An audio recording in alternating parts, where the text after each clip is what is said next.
संस्कृत में कछुए को कूर्म भी कहते हैं। आइए जानते हैं कि क्यों भगवान विष्णु को कूर्मा अवतार लेना पड़ा। पुराणों के अनुसार देवता और असुरों में युद्ध होता रहता था। एक बार सभी देवतागण युद्ध में असुरों द्वारा पराजित होकर और परेशान होकर भगवान विष्णु जी की शरण में गए। देवतागण ने भगवान विष्णु से कहा, आपके श्री कमल चरणों में हमारा प्रणाम स्वीकार करें। तब भगवान विष्णु ने देवताओं से पूछा, आप सभी देवतागण इतने परेशान क्यों हैं? तब देवताओं ने उत्तर दिया, हमें असुरों ने युद्ध में हरा दिया है। प्रभु, असुरों से जीतने का कोई उपाय बताएं। ऐसे संकट के समय हमारी सहायता कीजिए।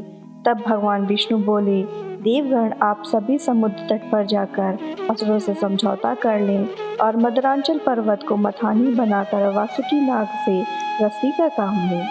तब पर्वतों से जड़ी बूटियां हटाकर समुद्र में डालें और असुरों के साथ समुद्र मंथन कर लें। उसके पश्चात समुद्र मंथन में अमृत उत्पन्न होगा, जिसे पीकर देवता अमृत शक्ति को प्राप्त कर अमर हो जाएंगे, जिससे उसी के साथ सभी देवतागण शक्तिशाली हो जाएंगे और उसी शक्ति से देवगण असुरों को हरा पाएंगे। उसके बाद भगवान विष्णु को प्रणाम कर सभी देवताओं ने असुरों के साथ समझौता कर लिया और समुद्र मंथन की तैयारी में लग गए। फिर असुर भगवान विष्णु के पास पहुँचे और बोले कि हमने मंदराचल पर्वत को उखाड़कर समुद्र में डाल दिया है। भगवान विष्णु जी की आज्ञा से वासुकी नाग वहाँ आए और स्वयं विष्णु जी भी वहाँ उपस्थित हुए। सभी ने प्रार्थना करी कि हे भगवान, हमें आशीर्वाद दें कि हम समुद्र मंथन में सफल हो जाएं। समुद्र मंथन में भगवान विष्णु ने असुरों को नाग के शीर्ष भाग अर्थात मुख की ओर और देवताओं को नाग के अंतिम छोर अर्थात पूंछ की ओर रखा। मंथन शुरू होने पर आधार न होने के कारण मंदराचल पर्वत समुद्र में डूबने लगा और प्रलय सी स्थिति आ गई।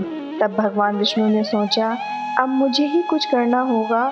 तब भगवान ने कूर्म रूप धारण किया और मंदराचल पर्वत के नीचे घुसकर उसका आधार बने। समुद्र मंथन कई चरणों में हुआ। समुद्र मंथन जिसमें सबसे पहले कालकठ नाम का जहर पैदा हुआ, जिसके अत्यंत जहरीले प्रभाव से हर कोई डर गया। तब लोक कल्याण के लिए भगवान शिव जी ने कालमठ विष को पीकर अपने कंठ में रख लिया। विष के कारण भगवान शिव का कंठ नीला पड़ गया, जिसकी वजह से शिव भगवान नीलकंठ के नाम से संसार में पुकारे जाने लगे। दूसरे मंथन में ऐरावत हाथी और उच्चय श्रव घोड़ा उत्पन्न हुए।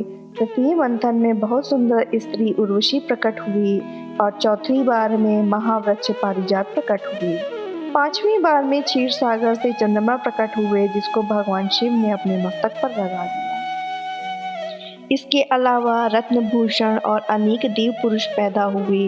मंथन के चलते वासुकी नाग की जहरीली फुंकार से विष निकला, जिससे कई असुर मर गए या शक्ति विहीन हो गए। उसके बाद समुद्र मंथन में माँ लक्ष्मी जी उत्पन्न हुई, जो भगवान विष्णु के हृदय में विराजित हुई।